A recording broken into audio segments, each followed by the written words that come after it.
We have a major call to make on this Fox News alert on a major race out of Michigan that could reset the race for November and the balance of power in the U.S. Senate.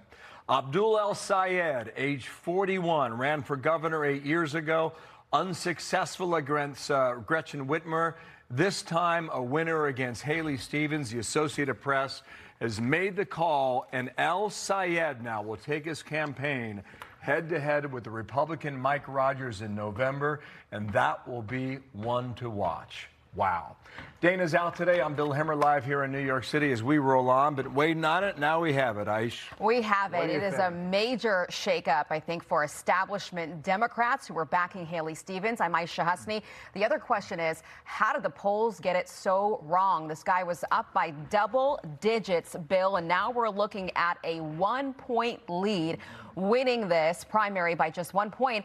And is this a big wake-up call that El-Sayed needs to be more compromising, perhaps, from now on, as he does have a lot of independents in that state, a lot of centrists in that state to win over if he's going to make it into the general? So this is what he campaigned on: Medicare for all, no military aid to Israel, tax the rich, reform ICE, abolish the filibuster in the Senate if he wins, and campaign finance reform. So we've been watching Michigan, and this is the check mark we've been waiting for either Stevens or Sayed. Mallory McMorrow dropped out of this race weeks ago. She picked up 4% of the vote. You see the margin?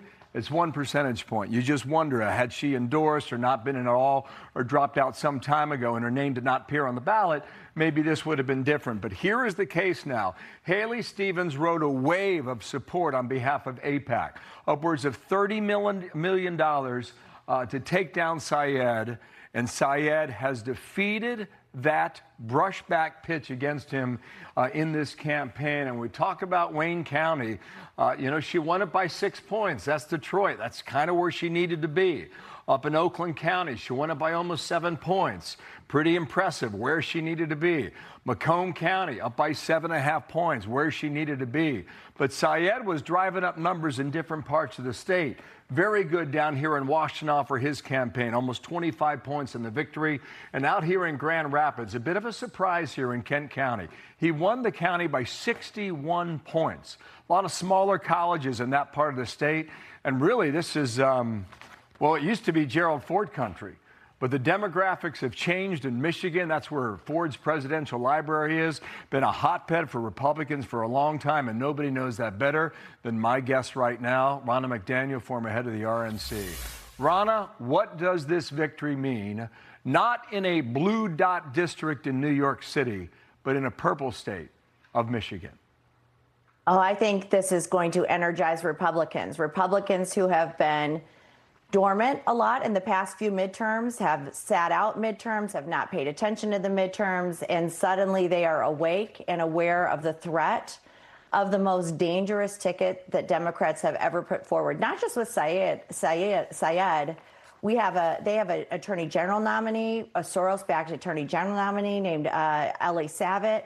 Their Supreme Court nominees are radical. They are running on things like putting violent criminals back on the street. They have put violent criminals back on the street. So the ticket up and down on the Democrat side is very dangerous. And I think this might be the shot on the arm Republicans need to engage in a midterm where we haven't been engaging in the past 2 cycles. Okay, Ron, I should have mentioned you're from Michigan, so you know the state very well. Yeah. Ronna, think about this right now in the battle for the Senate, okay? We've been using this in our power rankings for some time. Keep in mind, Democrats right now, they need to flip 4 seats that Republicans currently hold. But one of the seats that was leaning Democrat was Michigan. And like, how do you look at that right now? If this is considered maybe a toss-up or even a lean toward Republicans, that makes this challenge in Alaska, Iowa, Maine, and Ohio so much more difficult. But just take the Michigan case right now. If Mike Rogers were to take that seat from the Democrats, they need to go elsewhere in order to take control of the Senate. It seems at the moment that it's a much more difficult climb. How do you see it? I absolutely agree. I mean, Chuck Schumer and the Democrat establishment, they were all in for Haley Stevens. She spent $60 million on TV Sayed spent $6 million on TV, and they wanted her to be their nominee because this disrupts their path to the Senate.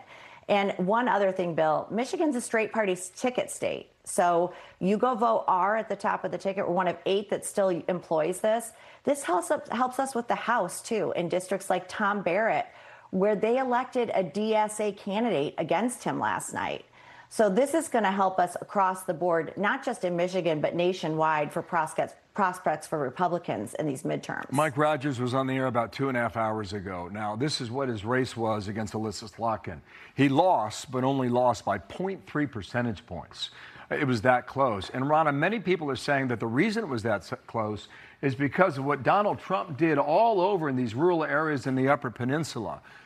Do you think Mike Rogers runs this well in a race with Donald Trump's name not on the ballot? When Donald Trump's on the ballot, more Michiganders turn out. It's just a fact. That's why it's harder in the midterms. That being said, Mike had a competitive primary challenge last time. He didn't.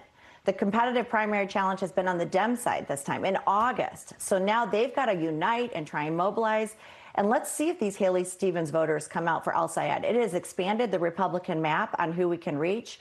I know, Bill, even in this primary, Republicans were crossing over to vote for Haley Stevens. They were that afraid of Sayed. I was knocking doors over the weekend in high propensity Republican areas, and they were skipping the Republican primary altogether, because in Michigan you can do that, and they were pulling a Democrat ballot to vote for Haley Stevens. That's how afraid of Sayed they were. So I think this absolutely puts Mike on the map. So he has campaigned with Hassan Piker, right?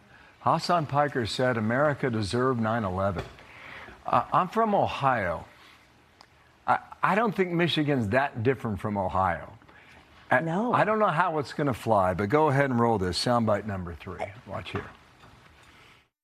Do you see a progressive lane materializing that goes through Michigan for 2028 after tonight? Absolutely. But it's not just Michigan. This is just the beginning. These are never supposed to be swing states, and they will never be swing states ever again if I have something to do with it. We will hopefully continue this movement all across the United States of America. We'll go to every single state. So here's what's going to happen, Rana. Every Democrat's going to be asked whether or not they can support this. It's already happening, even before the vote yesterday. There's a Democratic congresswoman running in Kent County that I just showed, and she said, there's no way I can get behind Sayed. Right. And she's Democrat now. Now, yesterday we had Debbie Dingell on. I've known Debbie Dingell for decades, and she took a different position. She said, if Sayed wins, we must get behind him because we have to take back the Senate. I know Debbie Dingell is a friend of Israel. These are cross currents that I don't think the party has seen or experienced just yet, and we're about to find out how it goes. How do you see that one? And he barely won, Bill. So this was going to be this runaway train, and he barely won. And you know what he did? He doubled down on his extreme rhetoric because he brought Hassan Piker into campaign with him in the closing days. He brought this guy who said we deserve 9/11 into campaign with him. This is who Sayed is. But I want to do a little cautionary tale here. Republicans can't just say socialism or communism. We need to call these people what they are. They're anti-America. They are running on an agenda to get rid of our Constitution, the socialist movement, to get rid of the U.S. Senate. They are saying, Sayed has said, Gaza is more important than Detroit. Okay, this is what we have to fight.